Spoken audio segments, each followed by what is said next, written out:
Je bénirai l'Éternel en tout temps. Ses louanges seront toujours dans ma bouche. Oh, j'aime qu'on ait un problème. Et puis qu'elle est content comme ça. Ah, m'pas caché, Dieu. Depuis que commence à lire Bible chaque jour, je senti charge problème moi yo sorti sous dôme. Oh, si c'est comme ça, moi pour aller couvrir acheter un Bible. Dégagez au marché. Mais en attendant, ou qu'attendez radio télévision d'espoir? Radio Vision d'Espoir. Oh, moi t'attendais une annonce comme ça, oui. Mais qui ça a te dit? Lecture de la Bible en un an. Une émission qui vous accompagne à la découverte des trésors cachés de la parole de Dieu sur Radio Télévision d'Espoir. Chaque jour de 11h à 11h30 du matin, excepté mercredi 5h30, 6h de l'après-midi, samedi 7h30, 8h du matin, avec les sœurs Chantal Saint-Hubert, Claude Louis Orisma et votre servante Maudeline Maurice Hilaire.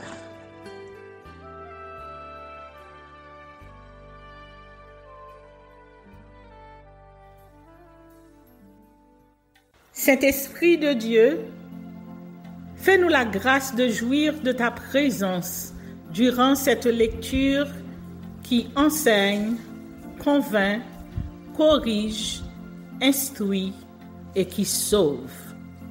Au nom de Jésus. Amen.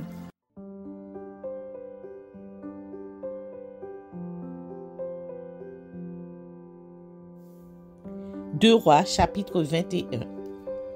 Manassé et Amon, roi de Juda. Manassé avait 12 ans lorsqu'il devint roi, et il régna 55 ans à Jérusalem. Sa mère s'appelait Hephzibah. Il fit ce qui est mal aux yeux de l'Éternel, selon les abominations des nations que l'Éternel avait chassées devant les enfants d'Israël. Il rebâtit les hauts lieux qu'Ézéchias son père avait détruits. Il éleva des autels à Baal. Il fit une idole d'Astarté, comme avait fait Akab, roi d'Israël. Et il se prosterna devant toute l'armée des cieux et la servit. Il bâtit des autels de la maison de l'Éternel, quoique l'Éternel eût dit, « C'est dans Jérusalem que je placerai mon nom. » Il bâtit des autels à toute l'armée des cieux dans les deux parvis de la maison de l'Éternel. Il fit passer son fils par le feu. Il observait les nuages et les serpents pour en tirer des pronostics. Et il établit des gens qui évoquaient les esprits et qui prédisaient l'avenir. Il fit de plus en plus ce qui est mal aux yeux de l'Éternel afin de l'irriter. Il mit l'idole d'Astarté qu'il avait faite dans la maison de laquelle l'Éternel avait dit à David et à Salomon son fils, « C'est dans cette maison et c'est dans Jérusalem que j'ai choisi parmi toutes les tribus d'Israël que je veux à toujours placer mon nom. Je ne ferai plus errer le pied d'Israël hors du pays que j'ai donné à ses pères, pourvu seulement qu'ils aient soin de mettre en pratique tout ce que je leur ai commandé et toute la loi que leur a prescrite mon serviteur Moïse. » Mais ils n'obéirent point, et Manassé fut cause qu'ils s'égarèrent et firent le mal plus que les nations que l'Éternel avait détruites devant les enfants d'Israël. Alors l'Éternel parla en ces termes par ses serviteurs les prophètes, parce que Manassé, roi de Juda, a commis ces abominations, parce qu'il a fait pire que tous ceux qu'avaient fait avant lui les Amoréens, et parce qu'il a aussi fait pécher Juda par ses idoles. Voici ce que dit l'Éternel, le Dieu d'Israël. Je vais faire venir sur Jérusalem et sur Juda des malheurs qui étourdiront les oreilles de quiconque en entendra parler. J'étendrai sur Jérusalem le cordeau de Samarie et le niveau de la maison d'Akab, et je nettoierai Jérusalem comme un plat qu'on nettoie et qu'on renverse sans dessus-dessous après l'avoir nettoyé. J'abandonnerai le reste de mon héritage et je les livrerai entre les mains de leurs ennemis, et ils deviendront le butin et la proie de tous leurs ennemis. Parce qu'ils ont fait ce qui est mal à mes yeux et qu'ils m'ont irrité depuis le jour où leurs pères sont sortis d'Égypte jusqu'à ce jour.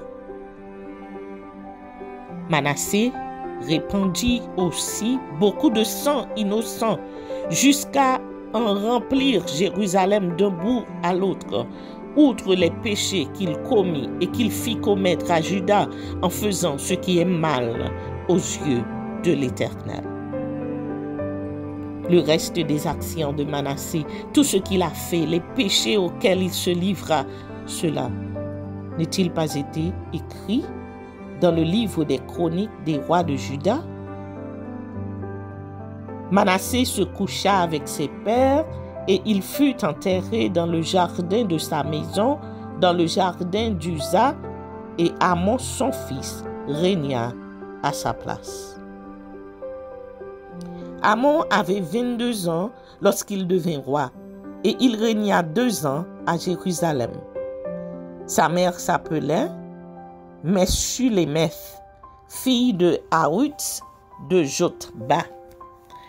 Il fit ce qui est mal aux yeux de l'Éternel, comme avait fait Manassé son père. Il marcha dans toute la voie où avait marché son père. Il servit les idoles qu'avait servi son père, et il se prosterna devant elles. Il abandonna l'Éternel, le Dieu de ses pères, et il ne marcha point dans la voie de l'Éternel. Les serviteurs d'Amon conspirèrent contre lui et firent mourir le roi dans sa maison. Mais le peuple du pays frappa tous ceux qui avaient conspiré contre le roi Amon, et le peuple du pays établit roi Josias, son fils, à sa place. Le reste des actions d'Amon et ce qu'il a fait, cela n'est-il pas écrit dans le livre des chroniques des rois de Juda? On l'enterra dans son sépulcre dans le jardin d'Uza, et Josias, son fils, régna à sa place.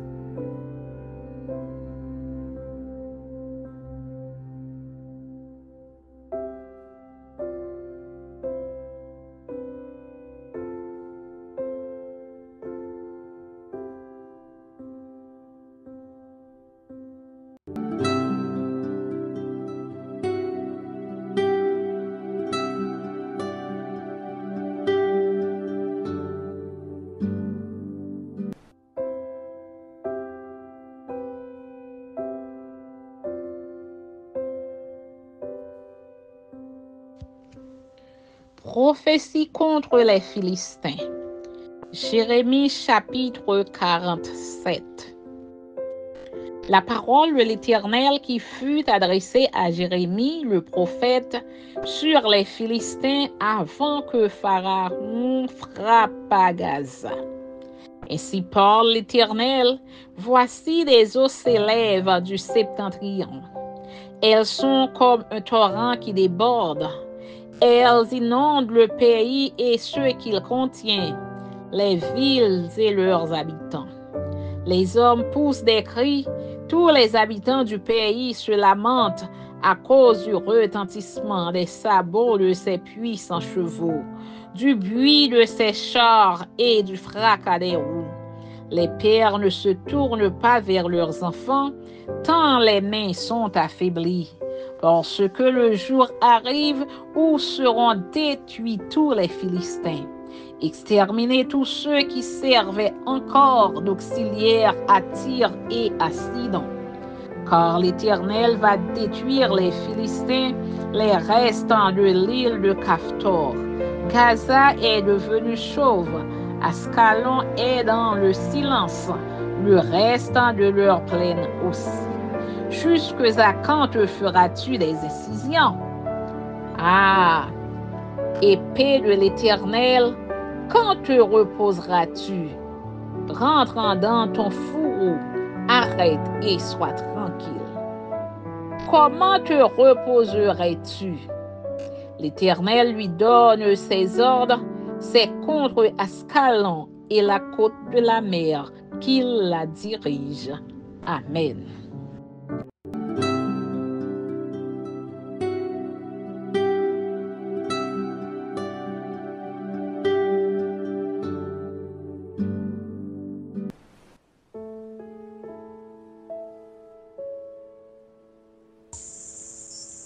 Troisième épître de Jean.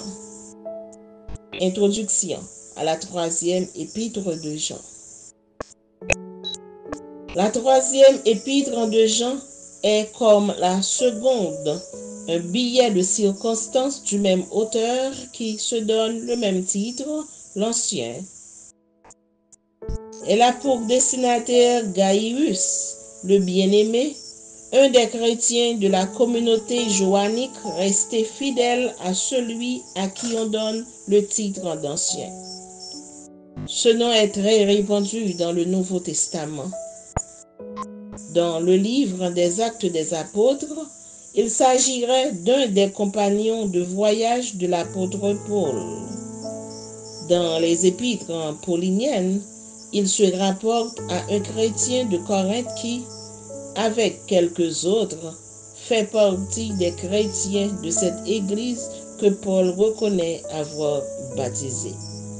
Cependant, rien ne permet d'assimiler le destinataire de 3 Jean au personnage mentionné plus haut. Cet épître a 4 parties qui sont 1. Adresse et salutation. 2.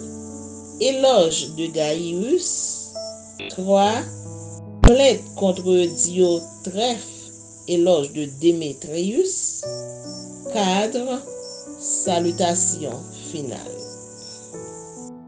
La teneur de 3 Jean comme celle de 2 Jean confirme dans les grandes lignes l'enseignement de 1 Jean. Il s'agit d'un aperçu des grands développements que l'auteur a exposés dans cette première épître. Il se résume en 2 traits. L'amour fraternel qui résulte de la foi commune en Christ Jésus et la mise en garde contre les faux frères. L'éloge de Gaius au début de l'épître comporte 2 points. Gaius marche dans la vérité, est charitable envers les frères, même ceux qui sont étrangers à la communauté. Cela se sert et on en rend un témoignage qui est parvenu à l'auteur. La plainte contre Diotrephe comporte 3 points.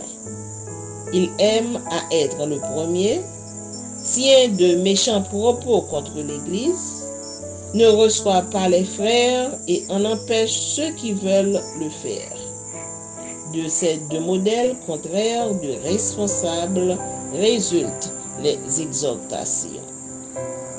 Que 3 Jean s'adresse particulièrement à Gaius suppose que le message central de ces 3 lettres devrait résonner de façon particulière ici. La plainte contre Diotrephe apporte cette marque particulière à celle qui nous concerne.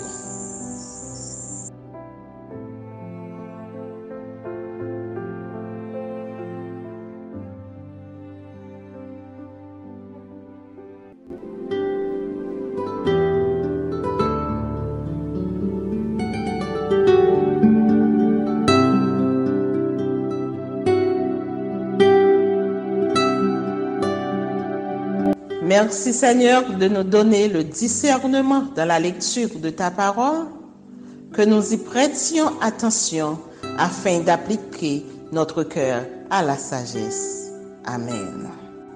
Que celui qui a des oreilles pour entendre, entende, et que celui qui lit fasse attention.